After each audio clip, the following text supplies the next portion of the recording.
10th class students, welcome to Dr. Rastogi's classes. Second lecture of magnetic effects of current. बच्चों, concept की दृष्टि से बहुत ही important lesson है ये। सवाल उठता है, पहले लेक्चर में हमने बताया था कि ओस्टेड ने बताया कि जब भी किसी वायर में करंट पास होता है उसके चारों तरफ मैग्नेटिक फील्ड बन जाता है। कंपास निडल ने भी मैग्नेटिक फील्ड में आते ही डिफ्लेक्शन दे दिया था। सवाल उठता है, ये मैग्नेटिक फील्ड होता क्या है? बच्चों, इसे समझने के लिए एक मैग्नेट लीजिए। मैग्नेट के पास लोहे का चूरा डाल दीजिए। मैग्नेट लोहे के चूरे को खींच लेगी, यानी मैग्नेट लोहे पर फोर्स लगाएगी। कौन सी फोर्स लगाएगी? Magnetic force. इलेक्ट्रिक चार्ज दूसरे चार्ज पर इलेक्ट्रिक फोर्स लगाता है। ग्रेविटेशनल मास दूसरे मास पर ग्रेविटेशनल फोर्स लगाता है। मैग्नेटिक मटेरियल, लोहे को मैग्नेटिक मटेरियल कहा जाता है। क्यों कहा जाता है? क्योंकि ये मैग्नेट के साथ चिपक जाता है। तो बच्चों, जैसे ही लोहे के चूरे को मैग्नेट के पास रखोगे, मैग्नेट उसे खींच लेगी। अगर आप लोहे के चूरे के डिस्टेंस को थोड़ा इंक्रीज कर दोगे, मैग्नेट से थोड़ा सा ज़्यादा दूर ले जाओगे लोहे के चूरे को, तो भी हो सकता है मैग्नेट उसे खींच ले।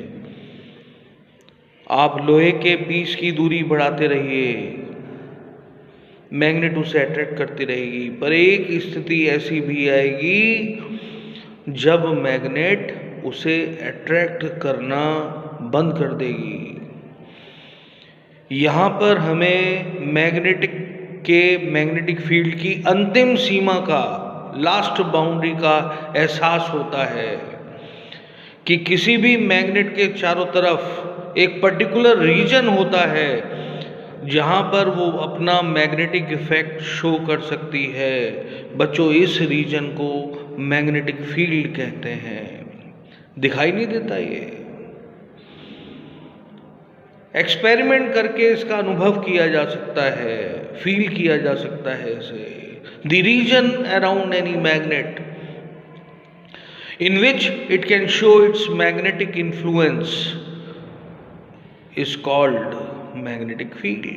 बच्चों, इस डेफिनेशन को अपनी कॉपी में भी नोट कर लीजिएगा। The region around any magnet in which it can show its magnetic influence is called magnetic field.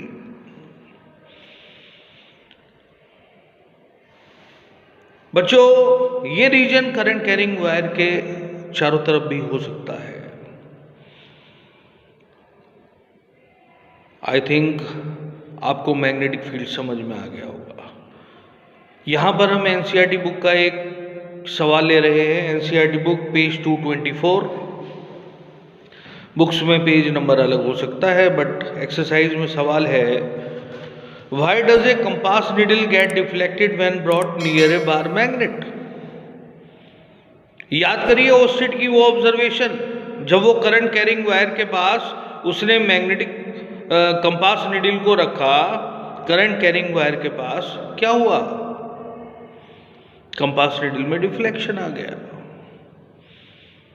अब आपने मैग्नेट के पास मैग्नेटिक निडल को रखा है, कंपास निडल को रखा है, मैग्नेट का भी तो अपना मैग्नेटिक फील्ड है। क्या आ गया? कंपास निडल में डिफ्लेक्शन। तो आंसर क्या होगा? Due to magnetic field of a bar magnet. I think आपको बात समझ में आ गई होगी।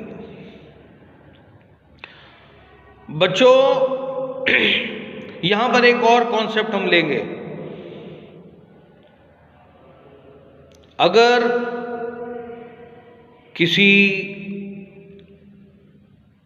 मैग्नेट के पास लोहे के चूरे को डाल दिया जाए। एक पेपर लीजिए, पेपर पर लोहे का पाउडर बिखेर दीजिए, बिल्कुल very fine. What you will find, NCERT में फिगर दी हुई है, फिगर हम भी साथ में देंगे आपको, उस फिगर से आप समझ सकते हैं कि जैसे ही आप मैग्नेट रखेंगे लोहे के चूरे पर कुछ लाइंस बन जाएंगी। ऐसी लाइंस जो नॉर्थ पोल से आरंभ होकर स्टार्ट होकर साउथ पोल की तरफ जा रही हैं। बच्चों, इन लाइंस को मैग्नेटिक लाइंस ऑफ फोर्सेस कहते हैं। और ये जो फिगर बनकर आई है लाइंस की, इसे मैग्नेटिक फील्ड पैटर्न कहते हैं। Field around a magnet. इस फील्ड को आप एक्सपेरिमेंटली बना सकते हैं। एक मैग्नेट लीजिए, कंपास निडल रखिए उसके पास, नॉर्थ पोल के पास। कंपास निडल का टेल साउथ पोल होगी तो नॉर्थ के पास साउथ आ जाएगी। नॉर्थ पर एक पॉइंट लगा लीजिए पेपर पर, उस पॉइंट पर फिर मैग्नेटिक कंपास निडल का साउथ पोल रखिए, फिर नॉर्थ पर पॉइंट लगा लीजिए। इस तरीके से सर्कुलर लूप में मैग्नेटिक लाइन आपको दिखाई देगी। बच्चों, क्या है ये मैग्नेटिक फील्ड लाइन है। तो आपको ये समझ में आ गया होगा। बच्चों, मैग्नेटिक फील्ड पैटर्न का डायग्राम बहुत इंपॉर्टेंट है। एनसीईआरटी में फिगर नंबर 13.4 दोनों डायग्राम हम यहाँ पर आपको दे रहे हैं। राइट, आज के आर्टिकल लेक्चर नंबर 2 में बस इतना ही। कॉन्सेप्ट आपको बिल्कुल क्लियर हो गया होगा। राइट बच्चों, लाइक करना, शेयर करना, सब्सक्राइब करना बिल्कुल मत भूलिएगा। These are just like proteins and vitamins for our next post. बच्चों, यूट्यूब में कमेंट सेक्शन में लेक्चर पसंद आया हो तो ज़रूर अपना कमेंट दीजिएगा। पूरा 10th क्लास का कोर्स आप हमारे कंधों पर डाल दीजिए। In physics I am assuring you to get 100% marks in 10th class. कहीं से कैसा भी कोई भी सवाल आ जाए, हमारे लेक्चर को अटेंड करते रहिए, सवालों को सॉल्व करते रहिए। Your problem is our problem. God bless you all.